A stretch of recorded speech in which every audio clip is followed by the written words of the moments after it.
These companies keep one-upping each other over and over again. An AMD Ryzen Z2 Extreme, 144Hz OLED screen with variable refresh rate, 32 gigabytes of unified RAM, and detachable controller. This thing is a beast. And to most people, this will never be an option. It will never be a thought that enters in their minds. Because this thing is $1,350. I don't care how premium these things are. These prices are insane. I like the original Lenovo Legion Go. I even like the newer Lenovo Legion Go S, the Z1 Extreme versions. The original Lenovo Legion Go was groundbreaking. I had my gripes with it, but I used it a lot. That screen was nice and big. The AMD hardware made compatibility really easy. And my favorite part were the detachable controllers. Not because I ever used the controllers while they were detached, but just because of the versatility that they provided me. Because now I could have just a small compact gaming tablet. Right now, my Lenovo Legion Go is a Lenovo Legion Clam. I use it like this all the time. I put a little hinged controller on the bottom, so it's kind of like a laptop where the keyboard is a dedicated fight pad. I have a whole video on it. I love this thing. The Lenovo Legion Go S is also awesome. It's probably the most comfortable PC handheld out there. Ergonomically, it's fantastic. All the buttons feel great. It has one of the best LCD screens that exists on the market. The controllers do not detach, but that's okay. And you can get a version that has full-blown SteamOS on it already. It is essentially the Steam Deck 2, and it's amazing. I have a whole video on that too. The Lenovo Legion Go 2 follows in the same footsteps. I have big hands. I can barely fit my hand around this thing. There are a lot of great improvements here. I think I'm going to be using this a lot. There are also a couple downsides, but overall, I think Lenovo did a fantastic job here. There has been major downsides to all of these devices recently, and that is the price. In a vacuum, this thing and all of these devices are fantastic, but we don't live in a vacuum. You sitting at home have to decide for yourself whether or not you want to spend your hard-earned money on one. The niche of gamers out there who want a PC gaming handheld and don't just want to buy a laptop but are willing to spend a lot of money on one, that niche is getting smaller and smaller. The original Lenovo Legion Go was expensive at launch for the time, but it was at least within the high end of a reasonable margin. The Lenovo Legion Go S was edging outside of that reasonable margin. This thing has completely crossed over into the unreasonable territory. You can expect some phenomenal performance out of most games. I'm seeing substantial improvements over the original and even improvements over other recent expensive PC handhelds. And this is probably the best screen that you can get in any handheld. The hardware is great, it feels great, it is all around a great handheld. But who is left to sell to? Who's buying these? Me? Is it me? Am I the problem? This video is sponsored by Trade. I got something for the holidays that you're gonna love, and I'm not gonna tell you what it is. It's an apple crisp latte. And you don't even know I have a secret ingredient that you're gonna be like, whoa, that works in coffee? A lot of people ask me how I keep up with the best coffee. How do I keep up with who's got the best roast or blend? Well, I like to get from local places so that you know it's nice and fresh so it doesn't have to ship all around the world. I don't know anything about any of these local roasters. I just have Trade send me every couple of weeks something nice and fresh. This time we got Little Waves coffee roasters. Trade is a coffee subscription service that allows you to try all different types of coffee without having to look for it. Trade sources local... I'm doing a read. Trade sources local roasters and brings unique coffees right to your doorstep. I like making coffee because it it slows the day down. You gotta relax a little bit. It's like my zen zone. Trade maps your preferences to hundreds of different coffee profiles. Every recommendation is personalized, not algorithmic. So you discover new roasters and coffees perfectly suited to your taste. I got a little ink pad and a little stamp. We're opening up our first coffee shop. So it looks like a horse though. It's not the horse den. It smells good. Gotta wet the paper. Yeah! How do you feel now? Stress. Oh, we got a beauty here. Got a little pumpkin spice. But this isn't a pumpkin spice. The secret ingredient apple juice. Really? Yep, just a little tiny splash, maybe a little more. Give it a sip. Apple crisp. Really good. You're just saying that for the camera. I saw his face. He made a face. He made a face. It's a little foamy on top, okay? You want to mix it? Oh, yeah. You want to mix it? Thank you so much. There you go. So much better. Yeah? Yeah. Good. I noticed you didn't actually take a sip that time. I have been getting Trade since even before they sponsored me, and I've had it for 5 years, 6 years? 5 years? Okay. All right, I was trying to guss it up for the ad, but right now Trade is offering 50% off of a 1-month trial and 10% off of gifts. Get a little gift for your dad, a little something for the holidays. That's drinktrade.com/Wulffden. 50% off of a 1-month trial and 10% off of gifts. Get your dad likes decaf, they got decaf. It's drinktrade.com/Wulffden. Wait, who's coming? Yeah, I'm not doing all this again. There's a coffee shop across the street. Go over there. This comes with a case, which I guess gives it some points in its favor. The setup is the same slog of a Windows setup that any PC handheld has. You cannot control it with the controller. You must use the touchscreen. It also does not come with the Xbox full screen experience. At least not yet. Lenovo has confirmed that the Lenovo Legion Go 2 will officially be getting the Xbox full screen experience in spring of 2026. The Xbox full screen experience is that special version of Windows that the Xbox ROG Ally X currently has. This boots you right into the Xbox app, and there are no unnecessary processes running in the background. It's a bare bones Windows. It's awesome, and I love it. I even installed it on my old Legion Go. I could probably install it on this Legion Go 2 via the Xbox Insider program, but I decided not to. The performance increase is so marginal, and also, I kind of want to just experience this how a normal consumer would right out of the box. I also just have a lot of testing to do, and I'd rather do that. I'm sure eventually I will put the full screen experience on here. For now, we just got full-blown Windows desktop. Once you set this up and boot into Windows, if you open the Legion space or just press the Lenovo button once, it will set up the Legion space, which will automatically boot up every time Windows boots up. This app controls all of your handheld settings, like controller settings, your power settings. It gives you your firmware updates and also launches your games. It also has a storefront that it boots into first. Instead of your library, a storefront nobody will use. Wait, why are they advertising Postal 2? Oh, it's only less than $1. This app is not great. Even configuring things like fan curves is very, very annoying. But at least it automatically finds games to add to your library section. You need to open this app manually at least once to finish setting everything up. I recommend this because that's how you're going to be getting your firmware updates. While I was live streaming and setting this thing up, kind of a lot of people jumped into the chat to tell me that there's a setting in the BIOS that I absolutely have to change or it will ruin everything. You see, the Legion Go 2 comes with 32 gigabytes of shared RAM, but it only says that it uses 2 gigabytes for dedicated VRAM. That's weirdly low. The Xbox ROG Ally X uses 8 and has less overall RAM. What gives? There's a setting in the BIOS that you can change that is pretty easy to find. You can get to the BIOS by just holding down the volume buttons while you turn it on. The setting is right here. I did some testing with just the default 2 gigabytes of VRAM at first, and games all ran fine. Everything was fine. You'd think at 2 gigabytes of VRAM, you'd see some significant performance nerfing. That's like very low VRAM, but no, it's fine out of the box. Changing the setting to 8 gigabytes though, gave me a whopping 2 more frames in Cyberpunk. My speculation is that it's not actually 2 gigabytes of VRAM. That's just the minimum. It's gonna pull as much as it needs when it needs it. Whether or not the firmware is good at doing that is up in the air.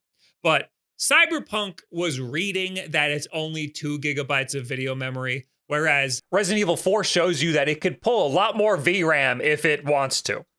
For consistency's sake, all of the benchmarks that you'll be seeing later on in this video are going to be done using the 8 gigabyte of VRAM setting, just so that it's consistent with other handhelds. If you really wanted to, you can get more than that. You can get less than that. I would recommend just setting it to the auto setting, which is probably going to be just fine no matter what you do.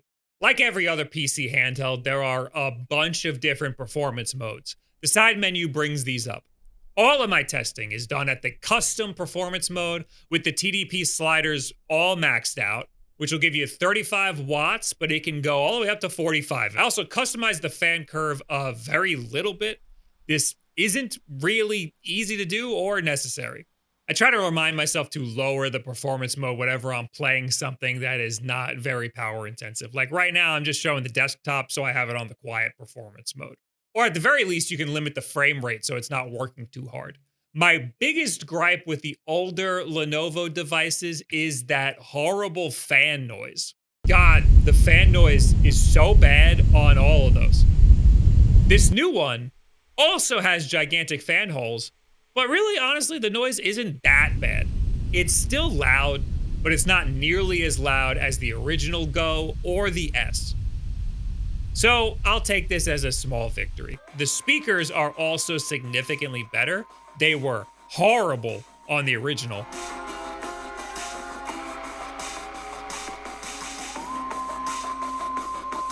They still fire upwards in the same direction as the fan, but the quality is a decent improvement. One major setback, though, is that the headphone jack is on the bottom. Who thought that was a good idea? How are you supposed to lay it on a table and plug in headphones? More importantly, how am I supposed to turn this into a clamshell if I can't access the headphone jack? That's like really important. This thing does feel very large for a gaming handheld. The screen is 8.8 inches, which is on the large side. It's bigger than a Switch 2, slightly bigger than a Steam Deck and an Xbox ROG Ally X, but actually ever so slightly smaller than a Legion Go 1. It is thicker though, which is crazy because the Legion Go 1 was already a thick boy. It's very nice ergonomically. It is pretty heavy though, so playing it in bed is kind of like endurance training. I found I had to readjust my grip a lot because it's so heavy, especially when playing a game that uses both thumbsticks. Luckily, you can just pop the controllers off and place the device down on a surface and just hold the controllers, and that's it. Sometimes taking the controllers off requires reconnecting and disconnecting a couple times until it finally gets it right and recognizes both controllers. My only gripe with these controllers are just all of these buttons. You're constantly pressing everything on the sides and in the back. I don't have these buttons configured to anything, so it's really not a big deal, but it's just a weird feeling to be holding this and pressing all these buttons. The buttons on the very side are not for handheld mode, so it doesn't matter if you're touching them. They're for mouse mode. The right controller can be detached and used as a mouse in conjunction with this like disc-like accessory that comes in the box. I thought this was a really cool feature that the original Legion Go had, but I really never used this feature. I never brought this little disc around with me, and it just doesn't feel very intuitive. Even just navigating around windows isn't as intuitive as a mouse with this. So I'd say this just isn't a great use case. The buttons feel fine. They're like Xbox buttons, maybe a little less clicky. The thumbsticks are nice and smooth, although I don't think they have a smooth ring around the stick gate. The triggers are fine, although I do miss the Legion Go S's options for hair triggers. The bumpers are accessible from the sides, which is nice because that's how I like to press them. The D-pad is one of those discs, but it seems to snap to cardinal directions very well. So I do like this D-pad a lot more than I expected to. And the screen. This screen is probably the best screen that you can get in any handheld right now. And that's probably a lot of where your $1,350 is going. It's OLED, so it's very bright and vibrant, and the blacks just melt away in here. So the contrast is just insane. It's very, very pretty. OLED screens have a little bit of PWM flicker. You can see it on camera sometimes, mostly on these top-down desk shots. It's like a rolling banding. It's not present to my naked eye. This is a very clear screen. It's only present on certain cameras, depending on how I'm shooting it. Some people are very susceptible to PWM flicker. It gives some people headaches if they look at a screen with that has it for too long. But this has probably the most consistent PWM flicker I've ever seen on any screen. It's a slow rolling at any brightness that I've tried. Usually it ramps up if you make the screen brighter, but this doesn't. I even tried different shutter speeds on my camera, and it was really pretty much the same every time. This is actually a good thing. I think that this means that people who are susceptible to PWM flicker probably won't have any problems with a screen like this. It is terrible for filming, though. On top of being a vibrant display, it is also very clear at 1920 by 1200. This is actually a substantial downgrade from the original Legion Go screen, but that screen had a needlessly high resolution. It was more than QHD. I was almost always dropping the resolution down on that thing. This device can handle most games at the full resolution, so everything looks nice and sharp on here. I think 1200p is perfect. 144 hertz is also great for a game like Ball X Pit, but for a modern AAA game, you'll realistically never hit 144 hertz.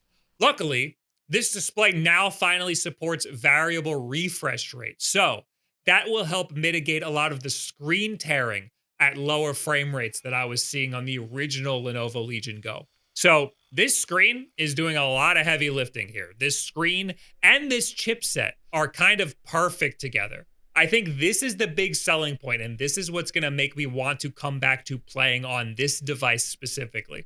What will keep me away, because every time I say something positive, I gotta say something negative to set expectations. What will keep me away from this thing is probably just Windows, but that will hopefully get better. Right after I'm done with this review, I'm putting the full screen experience on here. All right, we've yapped for way too long. Let's play some games on here, all right? I would expect this thing to perform pretty much exactly as good as the Xbox ROG Ally X, and it kind of does. 3D Mark shows us that the Legion Go 2 gets us barely higher benchmarks than the Xbox Ally X, slightly more even with the 8GB of VRAM settings set, making this just barely the most powerful AMD handheld that I have tried. It's also obviously benchmarking significantly higher than the original Legion Go. Cyberpunk benchmarks got me 49 frames per second, which is higher than the Xbox Ally X's 41 frames per second. Which is interesting because the screen is technically a slightly higher resolution. So it should be working harder. I guess that extra RAM is pulling some weight here.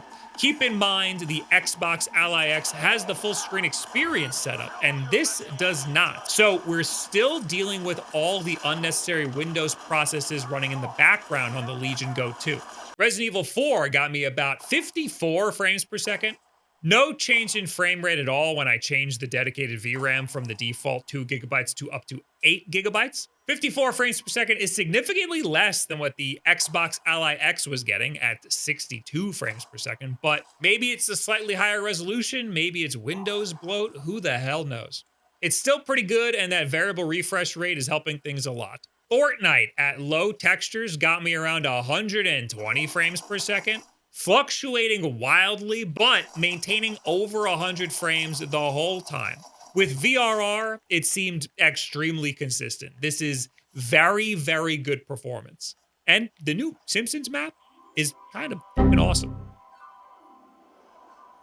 Marvel Rivals has a new performance test, which got me 54 frames per second. I'll do this on other handhelds in the future. My anecdotal test got me 71 frames per second, which is significantly lower than the Xbox Ally X again. But when opening a portal, the Xbox Ally X dipped down way harder than the new Lenovo. So I'd say performance is pretty comparable. They're both good. Arc Raiders on low settings gets you somewhere between 60 and 70 frames per second. And you know what? It honestly runs very good. I really wasn't expecting much from this game. I could see myself playing on here just like doing solo loot runs. I do not see myself actually trying to take on any fights with a controller. Although the controller controls are actually pretty decent. I've never played this thing outside of a PC with a mouse and keyboard. So it might be fun to play on here for like a little grind session. Do I need to do a performance test of Ball X Pit? It runs good. I kept it on VSync. I turned off the CRT filter just because the screen looks so good. I didn't really get a good chance to test the battery on this thing. From my short time playing it on battery power, I suspect that the battery life is probably a little worse than it is on the Xbox Ally X. It dipped down to 50% pretty fast at max power, even when I was just playing Ball X-Bit. I would suggest lowering the power down to balanced more frequently. This new AMD chip should be efficient enough for you to be playing on balanced mode for most games. So I've been comparing this a lot to the Xbox Ally X and not so much to the original Legion Go. And that's because I think it's just more interesting.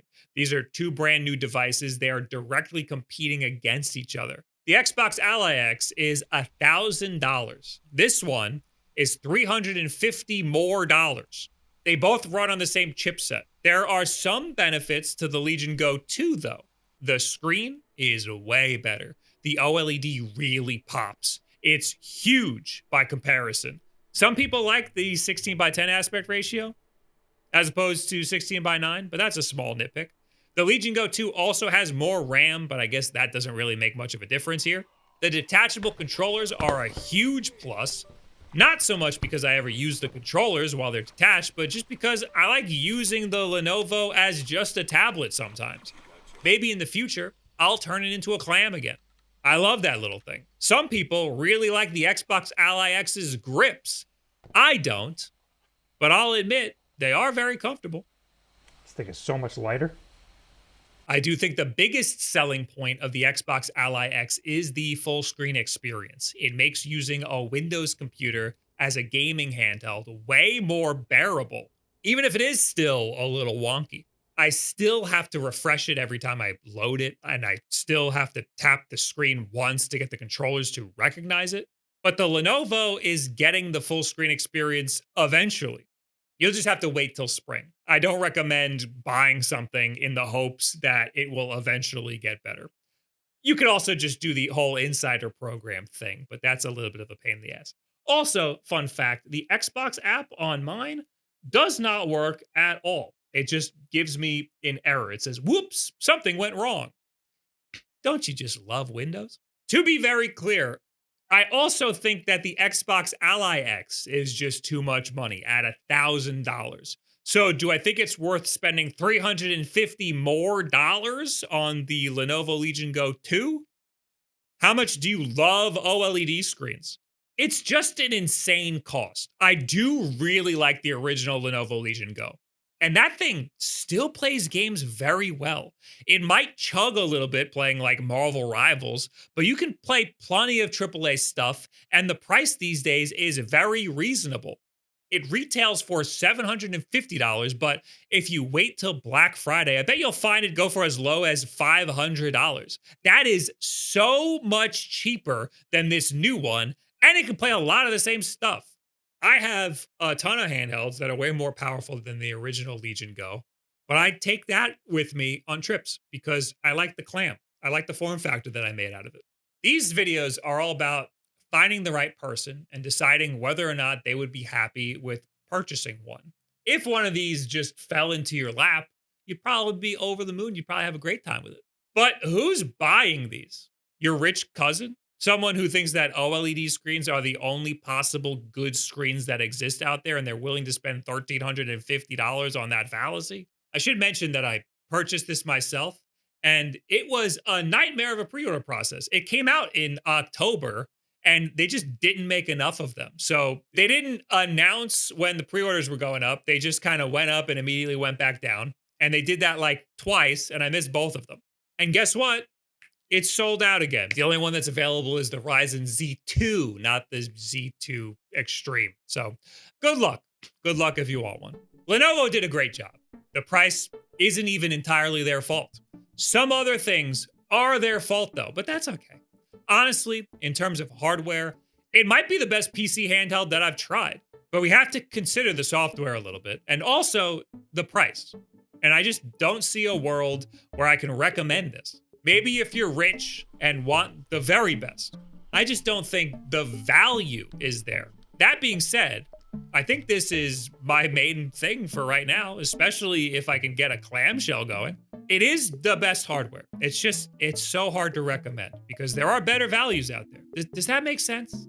I hope I'm making sense. So what do you guys think about the Lenovo Legion Go 2? Am I putting way too much weight on the cost of this thing. If this was like $200 cheaper, I would say it's worth it for that OLED screen. But man, it's just so much. Leave it in the comments below, add me on Twitter, any and all this other social media garbage. Again, I really like it, it's very nice. Anyway, I stream here on YouTube sometimes, but mostly on twitch.tv/WulffDen. You can talk to me about these things live. Thank you, Trade, for sponsoring this video. Go get some coffee, I love Trade. And share this video with a friend who hasn't subscribed yet. And subscribe, and click the subscribe, and do that for me. Thank you. If you watched the whole video, why haven't you been subscribed this whole time? Bye.